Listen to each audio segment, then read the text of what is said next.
What's up, guys? Ryan here, doing another Think, Learn, and Be Vulnerable vlog. And not always topical with the vlogs that I put out there, but this one I felt like I had to kind of talk about right away.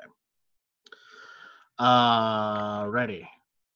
Super gonorrhea. Not just regular gonorrhea, super gonorrhea.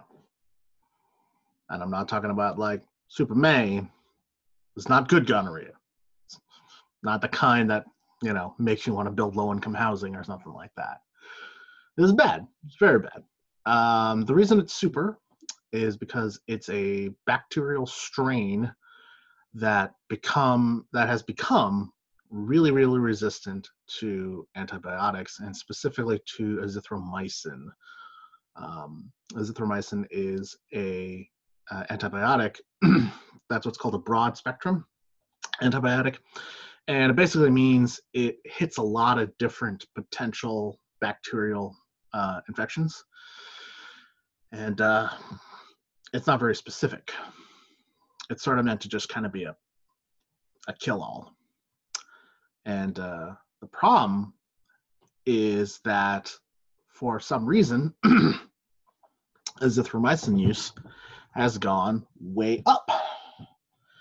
And the more azithromycin use that there is in the general populace, the more that the certain strains of gonorrhea get wiped out, but then the ones that don't get wiped out end up mutating, getting stronger, and eventually becoming resistant to sort of normal treatments. It's kind of like survival of the fittest in nature, where the lions kill off the weaker ones of the antelopes, but then all the antelopes get stronger because of that. Sort of the same idea. So 2020, guess what? Got super gonorrhea now. It's a thing. Why am I bringing it up, though?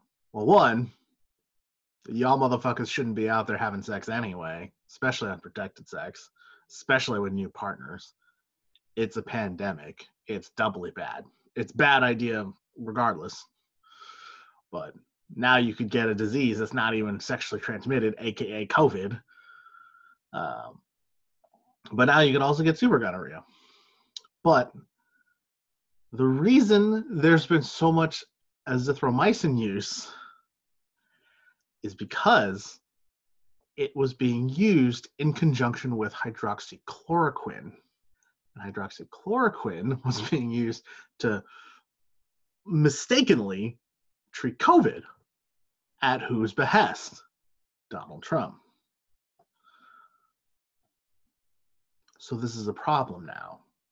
See, this is a huge problem that people don't think about. It's a cascade effect. It's the idea that you don't realize the sort of power that your words and your statements actually have, because they have far-flung consequences. And so now, too many weaker strains of gonorrhea have been weeded out, and now all we've got is very strong, very resistant strains of gonorrhea, and that's the only thing left. And now treatment is really difficult. Well, guess what? Potentially, we might have to treat both COVID and gonorrhea at the same time, and that's really difficult. One's a bacteria, one's a virus. And they require different ways of treating, vaccine for one and typically antibiotics for the other. But, who freaking knows now, man? My point is that when you are a completely selfish person and you have a lot of power like Trump, your short-sighted, self-interested statements and actions and things that you put your power behind can have very far-flung, terrible consequences for people that even you don't realize. And this is why it's so important to understand your science and to understand what you're talking about, and don't just throw things freaking out there. You know, your words spread like viruses, or in this case, like bacteria, like super bacteria. So it's dangerous. It's very dangerous to be out there talking about, you know, miracle cures and not realizing sort of the problems and the drug interactions and things like that. Now, both my parents are pharmacists, and, you know, I have very fond memories of them talking to patients and being like, hey, you know, you've been prescribed this drug, but these are some of the drug interactions that you could have. These are some of the things that you might want to take food with, or might not want to take food with, or certain foods you might want to avoid, or, you know, these things can cause inflammation, and inflammation's really bad if you're taking this drug, or, you know, there's a lot of things that are hard to understand about the way that drugs interact, not just with our bodies, but with other drugs and with other things that we put inside our bodies.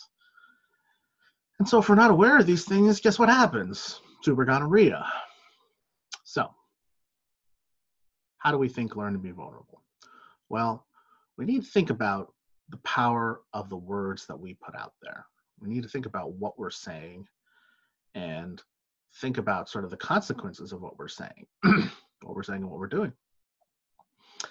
And in terms of learning, well, we need to be more knowledgeable and back up what we're saying with more study and more research, and get behind scientifically and medically some of the statements that we put out there. You know, this would be a message for the anti-vaccination and anti-mask crowd too. You know, those are much more obvious problems with a lot of what Trump is saying. But, you know, anti-vaxxing was a problem before the pandemic.